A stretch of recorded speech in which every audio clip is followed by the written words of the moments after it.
crust of bread, a corner to sleep in, a minute to smile, an hour to weep in, a pint of joy to a peck of trouble, and never a laugh, but the moans come double, and that is life. A crust and a corner that makes love precious, with smile to warm and tears to refresh us. And joy seems sweeter when cares come after. And a moan is the finest of foils for laughter. And that is life. This imagery, I feel, so masterfully articulated by poet Paul Laurence Dunbar, conveys the emotional breadth and depth of Black life in post-Civil War America. As a white person, I will never know what it's like to be Black in America. I'll never know what it's like to be part of a community whose residents are descended from slaves who survived the most unconscionable conditions just to get to lands that were colonized already. I'll never feel the generational pain of a family searching for a name and a locational identity because its ancestors were deliberately stripped of both. I'll never know what it's like to be a member of people who are targeted to be systematically excluded and discriminated against because of the color of their skin. To be the recipient of unprovoked attacks, to be publicly degraded. I cannot know what it's like when scientists and religious leaders claim that because of the color of my skin, somehow I am inferior. And I don't know, through all the deprivation, segregation, and discrimination, how those ancestors endured with a resilient and a justice-minded spirit, persevered and slowly bent that moral arc a little bit more towards justice. If we are to talk about justice in the life work of the Reverend Dr. Martin Luther King Jr., I think it is worthwhile to consider what this poet Paul Laurence Dunbar meant by the phrase, a minute to smile and an hour to weep in. Post-Civil War seemed to be a time to smile, for slavery was legally abolished, Black men could legally vote, Black citizens were legally granted the same rights as other citizens.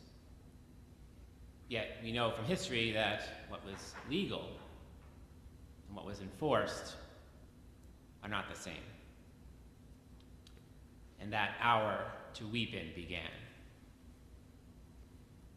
Policy has no agency when it is not enforced. And even within that just policy of abolishing slavery, as we might know, the loophole of except for the punishment of a duly convicted crime. So even amidst a joyous time of freedom, true freedom was nowhere in sight. Dr. King referred to moments like this as exaggerated progress, times when we feel like the momentum will carry the train the rest of the way. But in reality, there are more hills to climb, and we need more energy behind it. When we look at the civil rights movement, through the years of organizing and boycotts, sit-ins and slogans, the movement achieved results. The national stage was aware of the struggle for more than just the marginalized voices were behind it now. It was a train that was rolling into a station, ready to pick up its new certification and its upgrades. And keep going.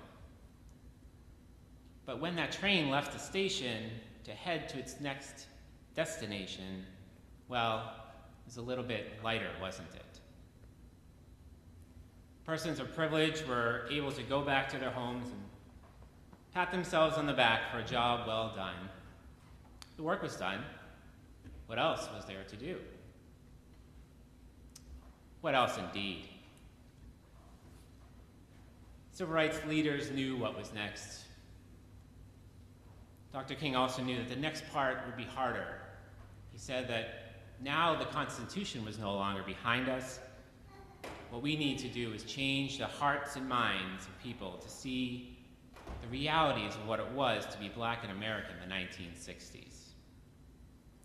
To see how governments across the country did everything they could to legally keep black communities from rising out of poverty.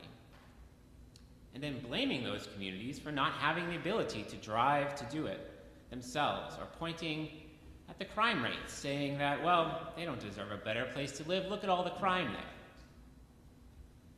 And that is life, laments the poet. An ounce of empathy in these situations could sprout a ton of change. With empathy, maybe they would see that poverty is a self-perpetuating system, and the inhumane conditions which many are forced to live in is a breeding ground for crime and corruption. Maybe they would see that continued racist policy decisions made by regular white people are what created a lot of these bad conditions, and see that that action's wrong and correctable. Maybe they would see that the improved conditions in the poorest areas would actually raise economic growth and be good for the entire country. But if it were that easy, we wouldn't be where we are today, would we? So we protest. But even then, this is hard work, and it's often unpopular with those in power. And we hear conservative voices say, well, they're just complaining too much, perhaps, or that we're somehow harassing law enforcement. Maybe we should just accept things as they are, and just really, why don't you just obey the law? The law. It's one thing that I've found organized protesters are trained to do. It's obey the law. We know our rights. We obey traffic laws. We follow the rules where we can stand. We even try to work with law enforcement to keep us safe as we march. So, what laws are we not following? Laws that regulate behavior, perhaps? Laws that keep some in power from being outside of accountability? Dr. King talks of other laws. Laws which we can obey that are unenforceable. It's thought that these laws are things that come from outside of the human mind, from God, if you will. Things like love, fairness, interdependence. These are the laws that fortified the convictions of those who went into hostile environments and continue to do so and practice nonviolent resistance. You heard from the reading today that Dr. King was a radical. Nonviolence and nonviolent action was viewed as an existential threat to the American militaristic ethos. For that basic reason, Dr. King was surveyed for years by the FBI, you heard, harassed by law enforcement, maligned even by his allies, received regular death threats, and even survived a stabbing attack. But I ask you, which seems more threatening? A man who preaches love and inspires masses of marginalized Americans? Or a government that uses intimidation, fear, and violence to keep those masses from having the same opportunities as other white Americans? Is this the Peck of Trouble mentioned by the poet? A system that puts fear and hate before courage and love is maladjusted to the human condition. You may have heard Dr. King use this term maladjusted. He claimed to be proudly maladjusted to segregation, to discrimination, religious bigotry, the system that takes from the many and gives luxuries to the few, to the madness of militarism, and to the self-defeating effects of physical violence.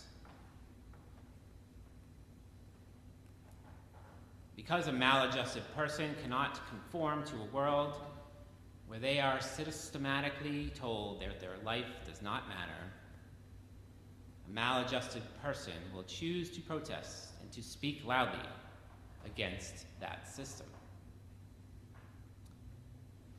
And as a result, what often happens is that maladjusted person finds himself incarcerated in that system. But I think this is the good trouble that John Lewis told us about before his passing. And he encouraged us to get into it. Because it is a committed choice to be maladjusted to a society. This is not something we prefer to do.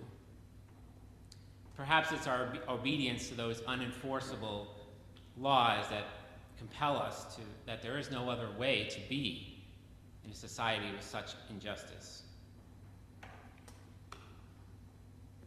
You may call this countercultural, but I would say in America, where just being a decent human being is being maladjusted to the policies of the government right now.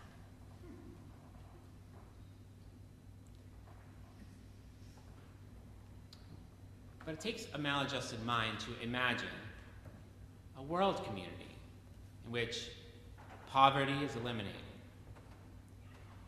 moral common goods are identified and codified, but change if the times call for it. Mutual aid is the law of the land, and livelihoods are sustainable for all.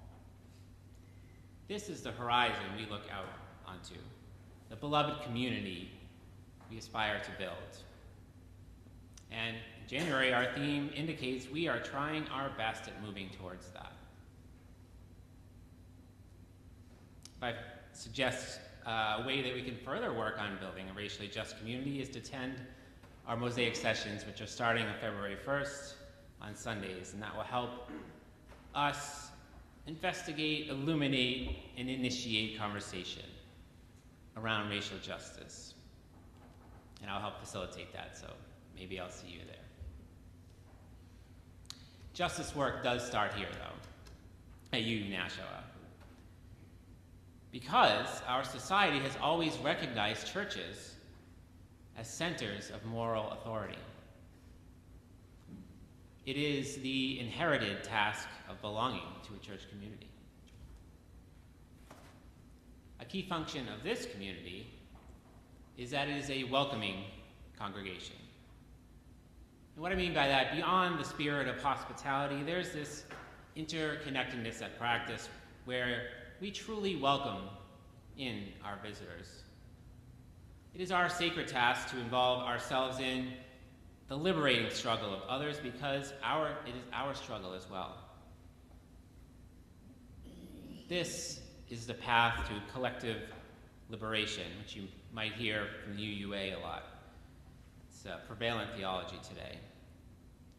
And that affirms that the oppression of anyone is the oppression of everyone. That my salvation is wrapped up in your salvation. You may look at the news and say, well, that's a pipe dream right now. We can never be free from all oppressive systems. What I say is that is our horizon. Right now, we are trying our best. And we're about making progress and looking at the little places where we've made progress. In order to sustain that progress, I believe we must educate and advocate for all groups affected by oppression. Progress without acknowledgement of the intersectionality of oppressed groups is like digging one hand into the sand and expecting to hold it all with you. My hand is not a bucket. All those other groups that are oppressed fall through if we don't have a stronger container.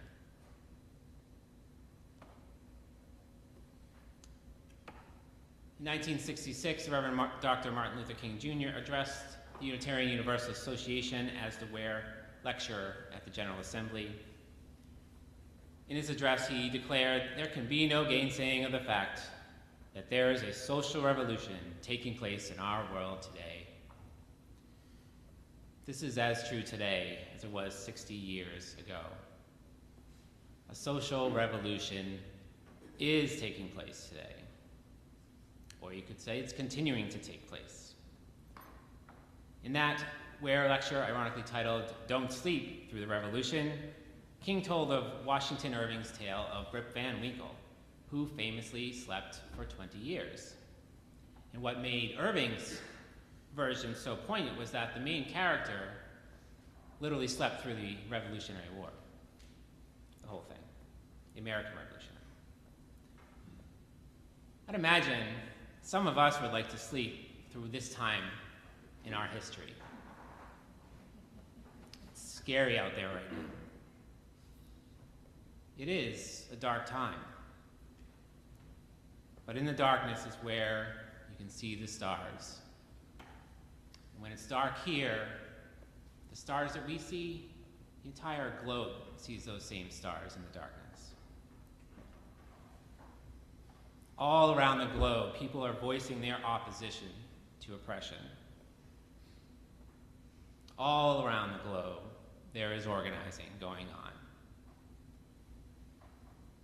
So I would say right now is when history needs people like us the most. It needs our welcome, our courage, our compassion, our experience, our diversity, our generosity of spirit, our commitment to peace, justice, and love, and perhaps most of all, our presence. It's no time to hide behind the clouds of fear or intimidation. Let us be present. Let us be loud. And let us get into some good trouble. Yes. Because we may be one, but we are still one. Let us not refuse to do what we can, because we are more than only one. Let us do this work until it is done.